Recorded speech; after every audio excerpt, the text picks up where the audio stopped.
buenas tardes. Pues continuamos con nuestro estudio del libro de Habacuc. Hoy vamos a retomar el tema de la semana pasada, el Dios que pelea por ti, porque creo que hay bastante todavía que decir al respecto y vamos a volver a leer los versos del 8 al 15 y continuaremos hablando acerca de este tema. Hoy no desde una perspectiva diferente, pero sí añadiendo algo verdaderamente importante. Y vamos a orar para poner este tiempo en manos de Dios. Señor, gracias por este tiempo, gracias por tu palabra, gracias por todas las historias, cada suceso, cada evento, cada personaje, cada situación que nosotros podemos aprender en ella. Te rogamos, Señor, que abras nuestro entendimiento, que traigas esa revelación a nuestro corazón y que podamos madurar, Señor. Que realmente podamos entender y sobre todas las cosas podamos poner por obra lo que aprendamos, lo que tú nos revelas a través de ella, Señor. Gracias por este tiempo y lo ponemos total y absolutamente en tus manos, Señor. Disponemos nuestro corazón y te rogamos que sea tu Espíritu Santo, como siempre, hablando y trayendo entendimiento a nosotras. Gracias te damos en el precioso nombre de nuestro Señor Jesucristo. Amén. Y bueno, vamos a leer nuevamente los versos del 8 al 15 y quiero pedirte que tú a la hora de estarlos leyendo puedas observar, puedas ver junto conmigo estos eventos que Dios estaba trayendo a la memoria de Habacuc. Habíamos dicho la semana pasada que después de Habacuc tener esta comunión con Dios, esta comunicación con Dios, Habacuc haciendo estas preguntas, Dios contestando, trayendo revelación a la vida de Habacuc, pues aquí Habacuc eleva una oración a partir del capítulo 3, eleva una oración a Dios. Y dijimos, ¿no? Que era como si a Habacuc le estuviera cayendo el 20 del Dios que él tenía. Dios trayendo a la memoria de Habacuc sucesos importantes en el caminar del pueblo de Dios, del pueblo de Israel, y cómo Dios de verdad peleó por ellos. Y quiero que la semana pasada hablamos de uno de ellos. Hablamos acerca de cuando Dios abrió el Mar Rojo en dos para que su pueblo pasara por ahí, pasara por tierra seca. Y yo quiero que vayas ubicando porque este suceso del que hablamos la semana pasada fue cuando Dios recién sacó al pueblo de Israel de la esclavitud que vivían en Egipto. Como Él los había rescatado, como abrió el mar para que ellos pudieran pasar, porque la idea lógicamente era llevarlos a la tierra prometida. Y quiero que prestes atención a lo que vamos a leer para que puedas ubicar cómo Habacuc estaba trayendo a sus recuerdos estos sucesos importantes. Vamos a leer del verso 8 al 15 nuevamente, como la semana pasada. ¿Estabas enojado, Señor, cuando golpeaste los ríos y dividiste el mar? ¿Estabas disgustado con ellos? No, enviabas tus carros de salvación, blandiste tu arco, tu aljaba de flechas, partiste la tierra con caudalosos ríos, las montañas observaron y temblaron, avanzaron las tempestuosas aguas, las profundidades del mar rugieron, levantando sus manos en sumisión. El sol y la luna se detuvieron en el cielo cuando volaron tus radiantes flechas y brilló tu deslumbrante lanza. Con enojo marchaste a través de la tierra y con furor pisoteaste las naciones. Saliste a rescatar a tu pueblo elegido, a salvar a tus ungidos. Aplastaste las cabezas de los perversos y descarnaste sus huesos de pies a cabeza. Con sus propias armas destruiste al jefe de los que se lanzaron como un torbellino, pensando que Israel sería presa fácil. Pisoteaste el mar con tus caballos y las potentes aguas se amontonaron. Y bueno, creo que Habacuc estaba en estos versos totalmente convencido de todo lo que Dios había hecho anteriormente para rescatar al pueblo de Israel, para pelear por el pueblo de Israel, y que estos eventos que iban a venir más adelante no sería la excepción.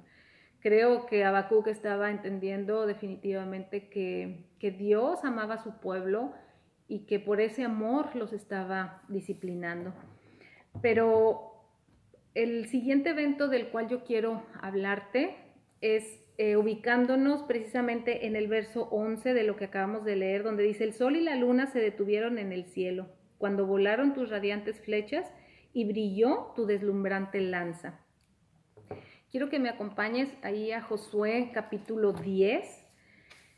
Y es este evento donde dice que se detuvo el sol y la luna se detuvieron. ¿Qué es lo que estaba pasando en este tiempo? Estamos en Josué capítulo 10 y recordemos que Josué es el libro que habla de cómo el pueblo de Israel conquistó la tierra prometida. Dios les había prometido esa tierra, Dios les dijo que los iba a llevar nuevamente a esa tierra que le había prometido a Abraham y que ellos iban a poseer esa tierra.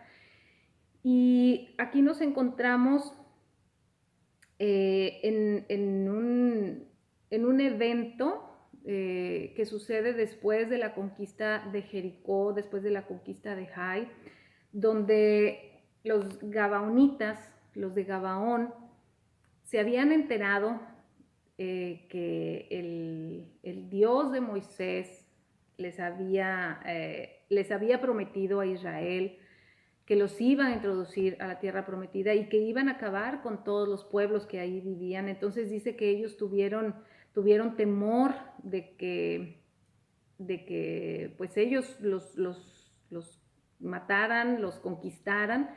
Y entonces en el verso 9 viene la historia donde este pueblo de alguna manera engaña a los israelitas, haciéndoles pensar que ellos venían desde lejos y que necesitaban que ellos los protegieran. Y entonces, de hecho dice literalmente que ellos, por no consultar a Dios, cayeron en esta trampa e hicieron un pacto, un compromiso con ellos de cuidarlos y de defenderlos de alguna manera, ¿no? Y entonces, en el capítulo 10 nos encontramos en esta historia donde quiero que vayamos y leamos. El capítulo 10 dice: Israel derrota a los ejércitos del sur. Y vamos a leer, dice: Adonisedec, rey de Jerusalén, oyó que Josué había tomado y destruido por completo la ciudad de Jai y había matado a su rey, lo mismo que había hecho con la ciudad de Jericó y su rey. También se enteró de que los gabaonitas habían hecho la paz con Israel y ahora eran sus aliados. Cuando él y su pueblo oyeron todo esto, tuvieron mucho miedo porque Gabaón era una ciudad grande, tan grande como las ciudades de la realeza y más grande que la ciudad de Jai.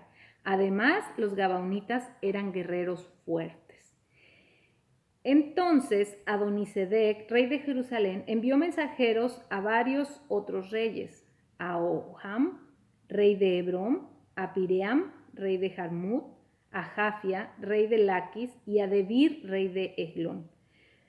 Vengan y ayúdenme a destruir Gabaón, les rogó, porque hizo la paz con Josué y con el pueblo de Israel. Entonces estos 5 reyes amorreos unieron sus ejércitos para atacar en conjunto, pusieron todas sus tropas en posición y atacaron a Gabaón. Enseguida, los hombres de Gabaón enviaron mensajeros a Josué, quien se encontraba en su campamento en Gilgal. No abandone a sus siervos ahora, rogaron. Venga de inmediato, sálvenos, ayúdenos, pues todos los reyes amorreos que viven en la zona montañosa unieron sus fuerzas para atacarnos.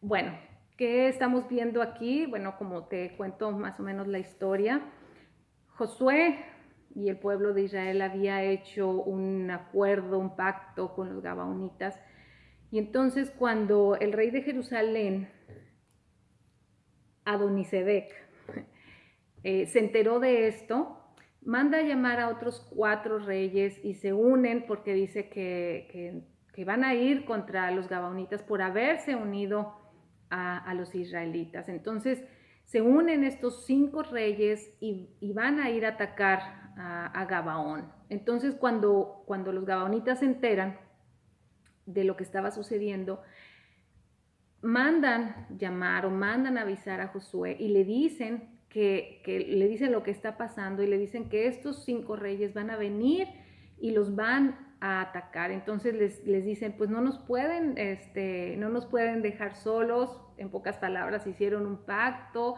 con nosotros, necesitamos que nos ayuden. Y entonces si seguimos leyendo, ahí en el verso 7 dice, entonces Josué y todo su ejército, incluidos sus mejores guerreros, salieron de Gilgal hacia Gabaón.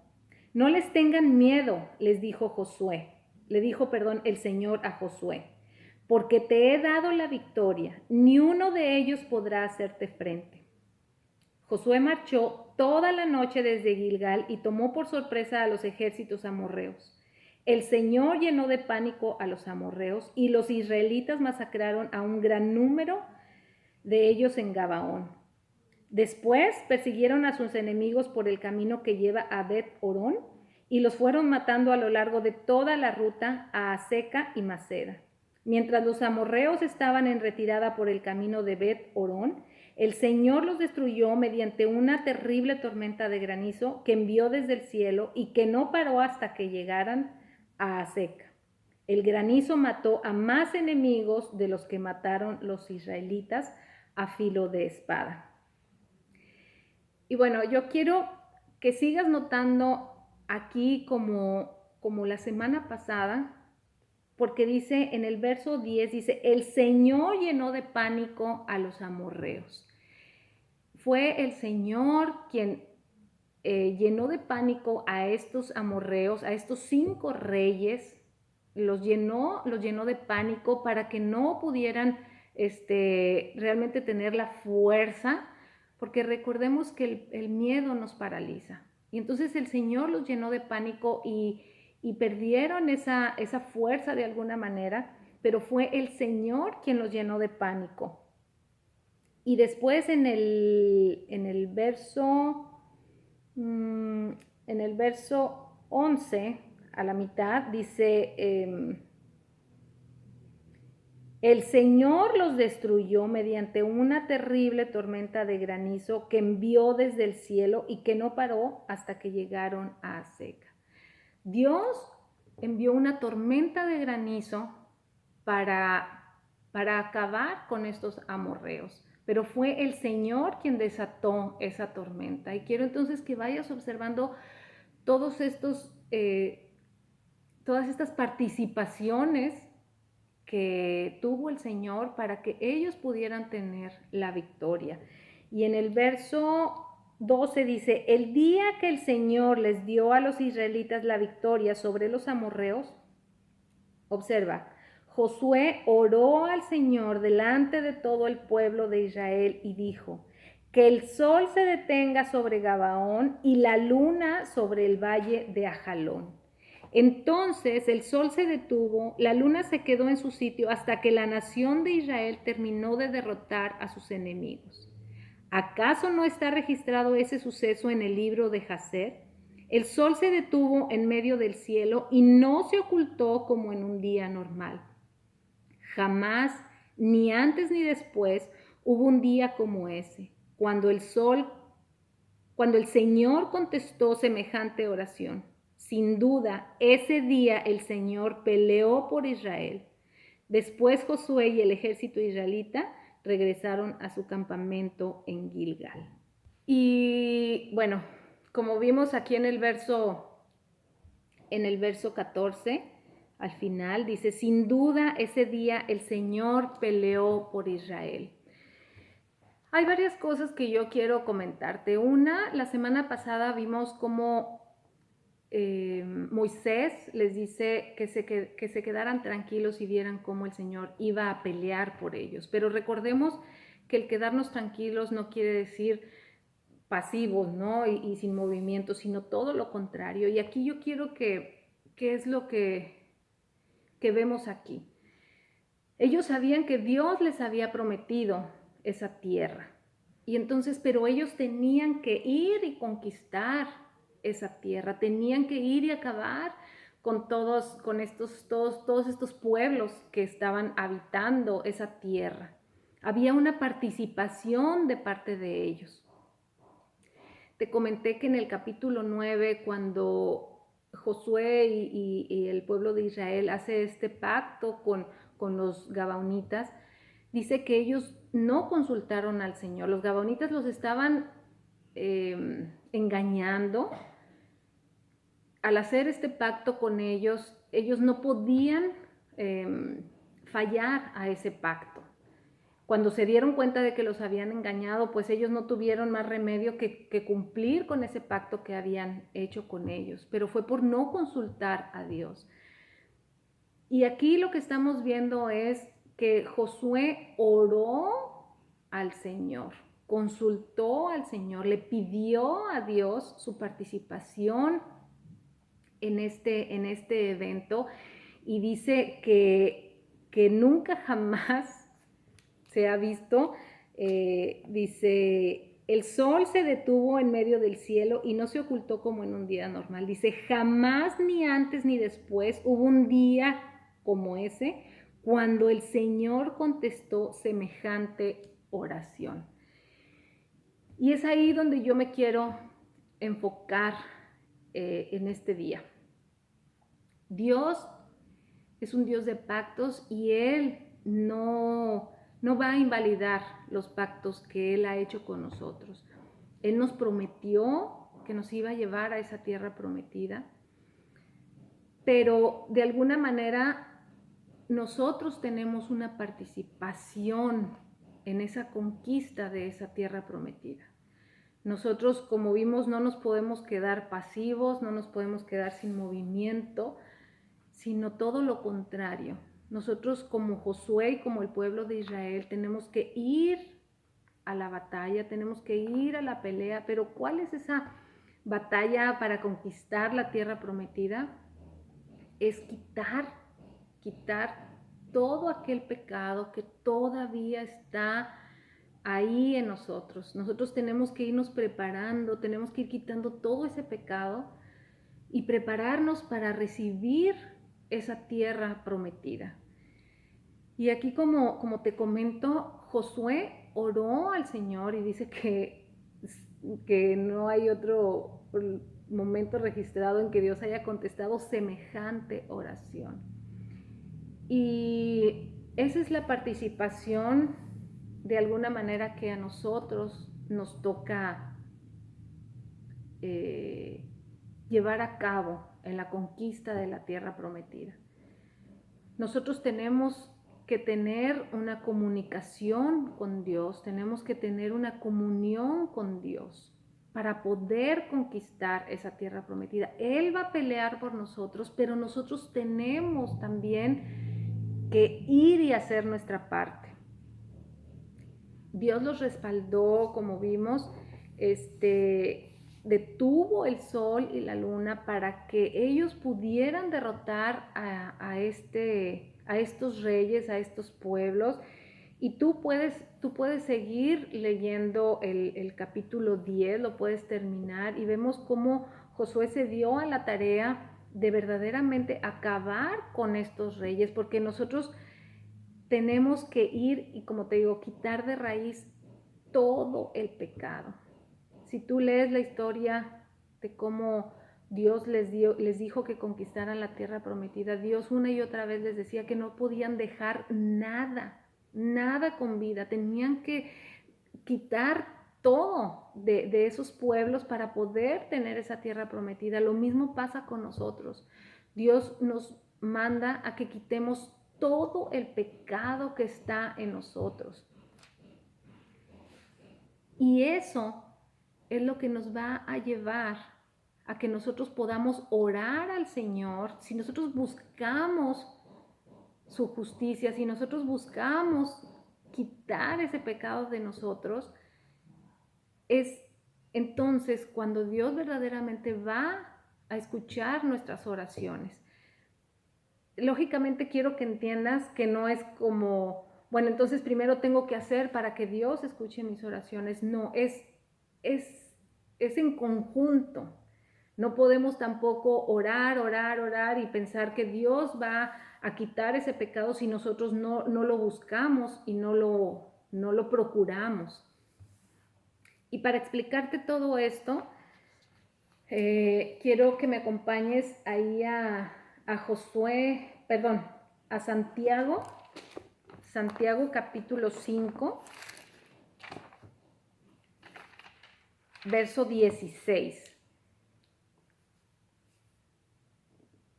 Santiago capítulo 5, verso 16. Y dice, confiésense los pecados unos a otros y oren los unos por los otros para que sean sanados.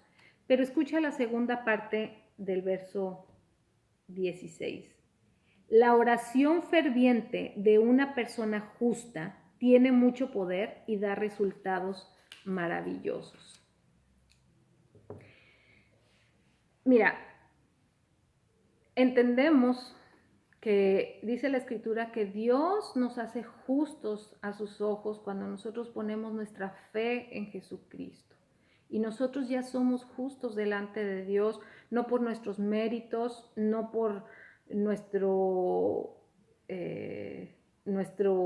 caminar intachable, sino por los méritos de Jesús en la cruz. Gracias a que Jesús llevó una vida santa, perfecta y sin pecado y murió en la cruz y pagó por nosotros, es que Dios nos imputa, nos da esa justicia de parte de Jesús y nosotros somos hechos justos delante de Dios. Así nos ve Dios delante de sus ojos.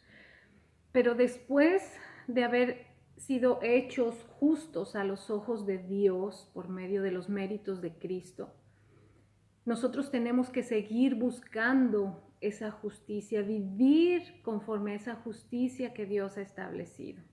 Nos vamos a equivocar, vamos a tropezar, sí, pero debemos de seguirla buscando. Dice la Escritura, busca primeramente el reino de Dios y su justicia, y todo lo demás vendrá por añadidura. Pero nosotros tenemos que seguir buscando vivir conforme a esa justicia. Y a eso es a lo que se está refiriendo en Santiago 5:16 que acabamos de leer, la oración de una persona justa. Esa persona que busca la rectitud, que busca vivir conforme la justicia de Dios, entonces es eficaz, esa oración va a ser eficaz. Por eso no podemos separar estas dos cosas. No podemos esperar a ser rectos para que Dios escuche nuestras oraciones, pero tampoco podemos orar y no buscar esa justicia, no, vivir conforme a como Dios quiere. Entonces no podemos separar esas dos cosas y eso es en donde yo quiero que nos enfoquemos. Josué oró de esa manera y Dios escuchó su oración y dice que detuvo el sol y la luna, que envió una tormenta de granizo, que peleó por ellos. ¿Pero por qué? Porque Josué procuraba buscar esa justicia, procuraba vivir conforme lo que Dios había establecido, porque él estaba activo en la conquista de esa tierra prometida. Dios va a pelear por ti, pero tú tienes que buscar su justicia. Tú tienes que orar a Dios para que Él venga y pelee por ti. De verdad no puedo dejar de separar en que Dios está hablándonos verdaderamente como iglesia. El domingo en la reunión general se habló acerca de esto, de la oración de buscar esas bendiciones de Dios, de buscarlo en oración, que Él va a cumplir sus promesas, va a cumplir sus pactos, pero nosotros tenemos una participación muy importante al respecto. Mira, acompáñame a Proverbios 15, y ahí mismo en Proverbios 15 te voy a leer dos versos. El 8 que dice: el Señor detesta el sacrificio de los perversos, pero se deleita con las oraciones de los íntegros. El 29, ahí mismo en Proverbios 15, el Señor está lejos de los perversos, pero oye las oraciones de los justos. Es tan importante la oración. De hecho, en Habacuc es lo que vemos que Él está haciendo. Él está orando al Señor, está entendiendo, pero está teniendo esta comunión con Dios, está teniendo esta comunicación con Dios. La oración debe de ser la actividad más imperante de nuestra vida. Dios va a luchar por ti, pero nosotros también tenemos una participación. Recuerda que no podemos estar pasivos, tenemos que ir nosotros también y hacer nuestra parte. En Juan 14, también esta parte que quiero leerte aquí y compartirte es muy importante. Juan 14, 12 al 14 son palabras de Jesús y dice: les digo la verdad, todo el que crea en mí hará las mismas obras que yo he hecho y aún mayores, porque voy a estar con el Padre. Pueden pedir cualquier cosa en mi nombre y yo la haré, para que el Hijo le dé gloria al Padre. Es cierto, pídanme cualquier cosa en mi nombre y yo lo haré. Pero aquí el detalle es orar conforme a la voluntad de Dios. ¿Por qué Dios escuchó la oración de Josué en ese pasaje? Porque él estaba pidiendo conforme a la voluntad de Dios. Él quería vencer a estos reyes, quería vencer a estos pueblos que él mismo les había ordenado que quitaran. Entonces, enfócate en pedir conforme a la voluntad de Dios, enfócate en buscar su justicia y Él va a pelear por ti. Es importante, muy importante la oración. Ahora, quiero reafirmarte esta parte de Santiago 5:16, donde dice que la oración del justo puede mucho y que cómo tenemos que entender no como esa justicia que te comento que se nos ha dado a través del sacrificio de Jesús, sino acompáñame ahí a Isaías capítulo 1. Isaías capítulo 1, porque quiero que observes cómo aquí Dios le está hablando al pueblo de Israel. Te quiero leer, Dios estaba ya muy molesto en la forma en que el pueblo de Israel se estaba conduciendo, todo lo que estaban haciendo, y quiero que observes las palabras de Dios. Te voy a leer ahí en Isaías 1 a partir del verso 12. Dice: cuando vienen a adorarme, ¿quién les pidió que desfilaran por mis atrios con toda esa ceremonia? Dejen de traerme sus regalos sin sentido. El incienso de sus ofrendas me da asco. En cuanto a sus celebraciones de luna nueva, del día de descanso y de sus días especiales de ayuno, todos son pecaminosos y falsos. No quiero más de sus piadosas reuniones. Odio sus celebraciones de luna nueva y sus festivales anuales. Son una carga para mí, no los soporto. Cuando levanten las manos para orar, no miraré. Aunque hagan muchas oraciones, no escucharé, porque tienen las manos cubiertas con la sangre de víctimas inocentes. Lávense y quédense limpios. Quiten sus pecados de mi vista. Abandonen sus caminos malvados. Aprendan a hacer el bien. Busquen la justicia y ayuden a los oprimidos. Defiendan la causa de los huérfanos y luchen por los derechos de las viudas. Vengan ahora, vamos a resolver este asunto, dice el Señor. Aunque sus pecados sean como la escarlata, yo los haré tan blancos como la nieve. Aunque sean rojos como el carmesí, yo los haré tan blancos como la lana. Si tan solo me obedecen, tendrán comida en abundancia, pero si se apartan y se niegan a escuchar, la espada de sus enemigos los devorará. Yo, el Señor, he hablado. Con esto, Dios estaba hablando aquí al pueblo de Israel. Y esa parte es la que yo quiero que entiendan, que podamos entender, que podamos comprender lo importante y lo esencial de la oración, pero también de que Dios va a escuchar esas oraciones cuando nosotros de verdad busquemos vivir su justicia. Como te digo, van a la par, no podemos separar una de la otra. Dios pelea por ti, pero nosotros tenemos que hacer nuestra parte. Él no va a invalidar sus promesas y Él nos va a llevar a conquistar esa tierra prometida, pero nosotros tenemos una participación, tenemos que buscarlo en oración, pero también tenemos que buscarlo tratando de llevar una vida justa, una vida recta, conforme a su voluntad, para que Él escuche nuestras oraciones y entonces pelee por nosotros. Dice, no temas ni desmayes, Él va a estar contigo y no te va a dejar, pero nosotros tenemos que hacer su parte. Regresando a Habacuc, creo que este es otro de los eventos que vinieron a su mente y vamos a ver cómo él de verdad deja todo en manos de Dios. Y como te he comentado, sabía él que no iban a venir tiempos fáciles, pero él se goza en saber que ese Dios de sus antepasados, ese Dios que sacó al pueblo de Israel de Egipto, aquel Dios que paró el sol, la luna, que luchó y que peleó por ellos, es el mismo Dios que los iba a sacar adelante después de esta situación, cuando ellos volvieran al camino, que lo buscaran con todo su corazón y que se pusieran verdaderamente en sus manos. Así que no desfallezcamos, pidámosle que nos dé la fuerza que necesitemos cada día, cada momento, para que Él pelee por nosotros.